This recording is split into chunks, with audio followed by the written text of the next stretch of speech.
Alright, so today we're going to be doing pads and rotors, maybe. We're going to look at first on a 2004 Toyota Corolla. Disclaimer, this is for a school project, but it's still going up on the channel because that's how we roll. Alright, so we're about to take the wheels off, check it out, and if it needs rotors, we're going to replace them, but it definitely needs pads. We're doing pads today. So yeah, let's go.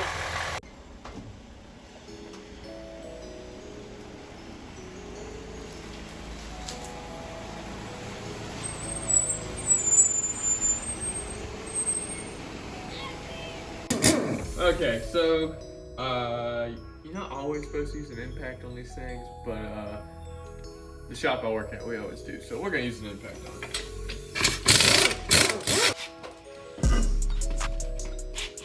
And there you go. You can cut because we're gonna zoom in. All right, so as you can see, he does a lot of driving, and since we live in North Carolina, you see he's got all this built-up surface rust. That just happens because of how humid the air is. His rotors don't really have any grooves in them. There are microscopic little things, but it's nothing bad enough that I think it's due this time. Probably next time he does brakes, we'll replace his rotors too.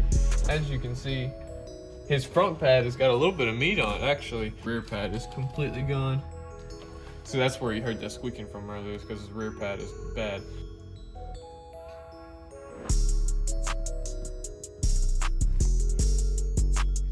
Alright, so the first thing we want to do, caliper bolts off here so we can remove the bracket that holds the caliper in. They're right here, and there's another one on the bottom. And then once that's off, we should be able to pry this out. So we'll do that and break it loose.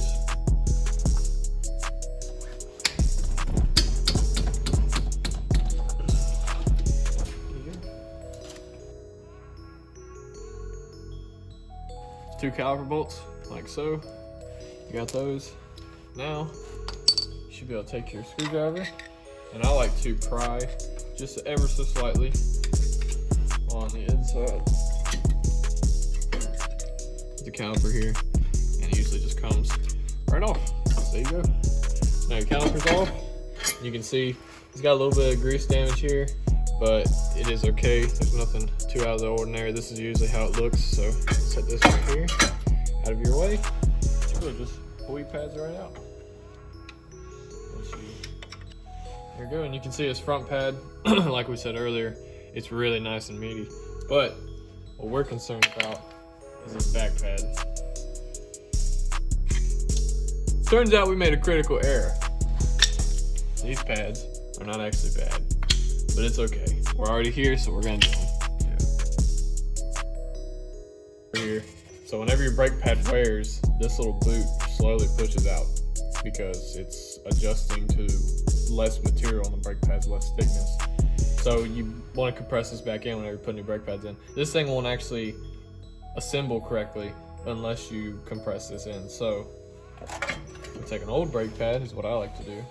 Push that up against there, like so. And get your caliper compressor, stick a caliper compressor in there and run it in. Then you just start twisting until it is flush. Sometimes it takes a minute. You just gotta keep going at it.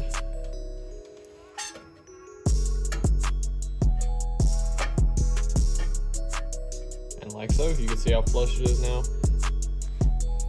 See, it is perfectly flush. So now you can take your brake pad back off. Take your caliper compressor off. And there you go. It is ran in. Okay. Alright, so this is brake grease. You always want to use brake grease. This stuff is made, so a lot of people will take their little dabs and put them right here on your hardware here, but I personally like to put it on the ends of the brake pad here, so the brake pad will go in like this. I like to take your little grease dab and stick it right here, so everywhere that's coming in contact is with the brake pad. So you don't have to worry about maybe it's not getting on the brake pad or it's not, you know, it's already on the brake pad. So that's what I like to do. And then slide it back through here. Like so. And push it in. There you go. Your front pad is in.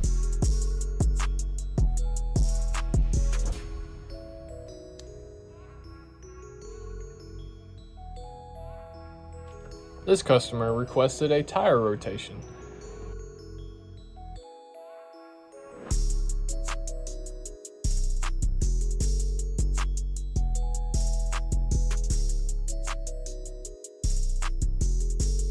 You always want to torque your lug nuts.